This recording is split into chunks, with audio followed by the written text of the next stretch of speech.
최근 영화계에선 좋지 못한 일이 있었습니다. 어떤 번역가의 과거가 폭로되면서 많은 사람들을 충격에 휩싸이게 만들었죠. 저도 그분 인스타를 영화에 대한 정보들을 얻기 위해 팔로우 해놓고 들여다보곤 했었는데 이번에 매우 놀랐습니다. 사실 번역 관련해서 꽤나 유명한 이야기가 있습니다. 이번에 이슈가 되었던 번역가를 비번역가라고 해보겠습니다. 그런데 한국 영화계에선 이미 자리를 잡았던 A라는 번역가가 있었어요. 익히 들어본 마블 영화들이나 각종 유명한 해외 영화들을 대부분 번역했던 번역가죠. 그런데 언젠가부터 이 A라는 번역가가 오역과 의역이 너무 심하다는 평가가 거세집니다. 심지어 그 번역가가 잘못 번역한 사례들을 모아놓은 영상이 제작되기도 하고요. 어벤져스 인피니티 워에서 닉 퓨리가 내뱉은 욕설인 마더 하던 대사를 어머니라고 번역하기도 한 희대의 발번역이 나오기도 했습니다. 당시 꽤 유명한 사건이라서 청와대 국민청원까지 갔었죠. 당시 2010년 후반에는 마블 영화가 전성기를 맞을 때라 대중들의 관심이 대단했었는데 하필이면 의미 전달의 가장 중요한 번역이 엉망이다 보니 A 번역가 말고 실력 좋은 또 다른 번역가 없을까 하고 갈증이 생기게 되죠. 그때 혜성같이 등장한 게 이번 이슈가 되었던 B 번역가입니다. B 번역가는 이전부터 활동은 했었지만 유명해지게 된 기점은 데드풀 번역입니다. 데드풀이란 캐릭터는 마블 캐릭터들 중에서도 독보적입니다. 파워나 실력도 좋지만 무엇보다 찰진 입담으로 만들어진 아메리카 유머가 가장 눈에 띄는 인물이죠. 번역의 매력은 바로 이런 데서 드러나는데요. 단순히 영문을 한국어로 바꾸기만 하는 건 제대로 된 번역은 아닙니다. 그 영화가 제작된 환경, 국적, 트렌드 이런 걸 고려해야 제대로 된 의미를 뽑아낼 수 있죠. 그래서 외국어 실력은 기본이고 해당 언어가 쓰이는 국가 문화나 국민들 정서도 반영해야만 그 의미를 살릴 수 있습니다. 데드풀은 그런 점에선 미국식 코미디, 성인식 유머를 제대로 보여주는 캐릭터입니다. 디즈니에 편입되고 대중들의 관심이 집중되던 마블은 다른 작품에선 따분할 정도로 대사를 신중히 칩니다. 욕이 들어갈 부분을 굉장히 순화시키고 아이들을 동반한 부모들이 불편하지 않도록 신경 쓰죠. 하지만 마블 소비자가 어린이만 있는 게 아니고 자극적인 걸 원하는 관객들도 있거든요. 그 니즈를 채워주던 게 데드풀이기 때문에 이 데드풀을 번역했던 비번역가의 등장은 담비 같은 존재였습니다. 이제 현재 이야기를 해보죠. 비번역가는 현재 소통 창구로 이용하던 인스타의 모든 게시물을 내리고 변호사와 검토 및 법정 대응을 준비 중이라는 글만 올려둔 상태입니다. 물론 제가 이 영상을 제작한 목적은 비번역가를 비하하거나 조롱하기 위해서는 아닙니다. 저는 이번 이슈를 보면서 우아한 위선의 시대는 저물고 정직한 야만의 시대로 변하는 중이라는 걸 깨달았기 때문에 만들었습니다. 비번역가 인스타를 저도 꽤 오랫동안 팔로우 했었는데요. 저는 인스타 감성에 도통 익숙해지질 못해서 좀 열심히 해보려다 다시 눈팅만 하고 좀 해보려다 다시 보기만 하고 그러던 와중이었습니다. 저처럼 비번역가 팔로워였던 분들은 많이 보셨을 텐데 그는 인스타를 통해 자신의 의견을 피력하는 걸 주저하지 않았습니다. 번역가라는 직업은 굉장한 지능과 능력을 요구하는 업이기도 하니까 유식한 이야기를 써내려간 글들을 보면서 번역가답게 지식인스러운 글들을 올리는구나 라는 반응이 많았습니다. 하지만 언론 보도와 SNS를 통해 알려진 과거에 따르면 본인이 한 행동과 언어가 서로 일치하지 않다는 의혹과 보도가 잇따르고 있습니다. 물론 현재 본인은 법적 대응을 준비 중이라고 하니까 최종적인 판단은 사법부의 몫이겠지만 지금 여러분들에게 느껴지는 감정이 있을 겁니다. 바로 위선이죠. 겉으로 다정하고 정의롭고 우아하다면 그게 위조된 가짜라고 하더라도 그걸 좋아해 주는 게 맞는 걸까요? 이러던 중에 제가 기묘한 글귀를 하나 발견합니다. 여성 혐오에 반대한다고 위선을 떠는 세상이 자기 안에 여성 혐오를 내뱉는데 거리낌이 없는 세상보다는 낫다고 생각. 웹서핑 중에 언뜻 보게 된 논제인데 이에 대한 갑론을박도 상당히 심했던 걸로 기억합니다. 이 말을 하신 분의 의도는 제가 느끼기엔 이렇습니다. 앞서 제가 언급한 우아한 위선과 정직한 야만이라는 표현이 있습니다. 여기엔 총 4가지의 개념이 있어요. 우아함과 위선, 정직함과 야만 이렇게 4가지죠. 이 글을 주장하는 분의 목적은 아무리 정직하더라도 극단적인 야만보다는 차라리 위선이더라도 우아한 게 낫다라고 읽힙니다. 하지만 저는 동의하기 어렵습니다. 정직한 야만은 거칠고 공격적이더라도 솔직하게 자신의 모습을 드러내기 때문에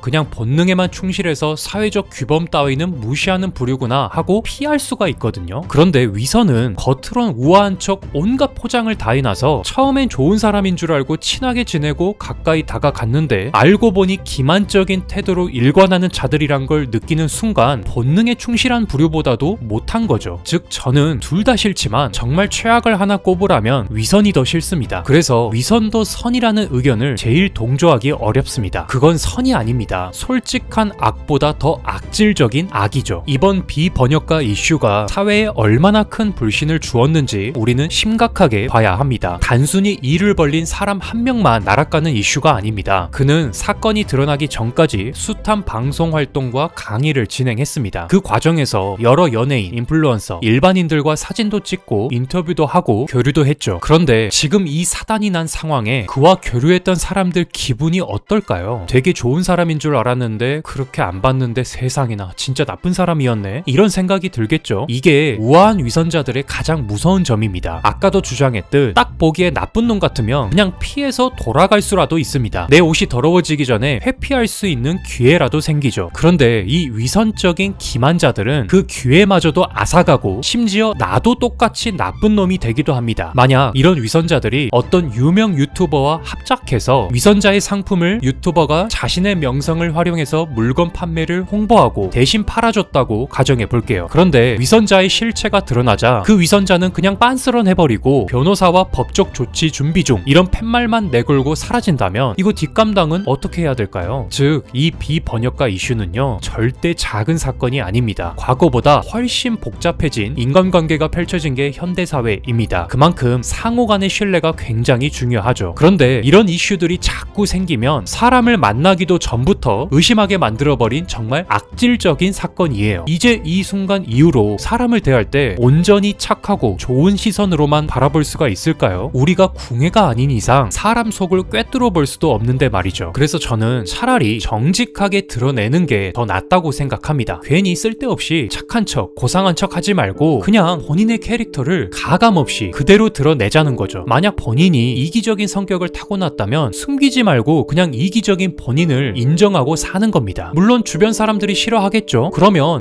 사람들은 이기적인 나의 성격을 싫어하는구나 하고 자각하고 스스로 고쳐가려고 노력하면 됩니다. 그런데 이 우아한 척하는 위선자들은요 사람들이 뭘 좋아하고 싫어하는지까지 파악하는 건 같은데 그 다음 스텝이 겉으로만 이타적인 척 행동합니다. 이면에는 우리가 알지 못했던 전혀 다른 모습이 숨겨져 있는데도 말이죠. 그러니 초기에 문제가 해결되지 못하고 더욱 왜곡된 삶을 살다가 결국 이번 이슈처럼 파국으로 치닫게 됩니다. 이게 뭐냐고요 대체? 이러면서도 위선이 차라리 낫다는 주장에 대해 저는 이제 단호하게 반대 의견을 내고 싶습니다. 그것은 우리 사회의 신뢰 자본을 근본적으로 무너뜨리는 일이기 때문입니다. 이번 번역가 이슈를 접했던 여러분들의 소감은 어떠셨나요? 여러분들의 다양한 의견을 댓글로 적어주시고요. 좋아요와 구독도 부탁드리겠습니다. 감사합니다.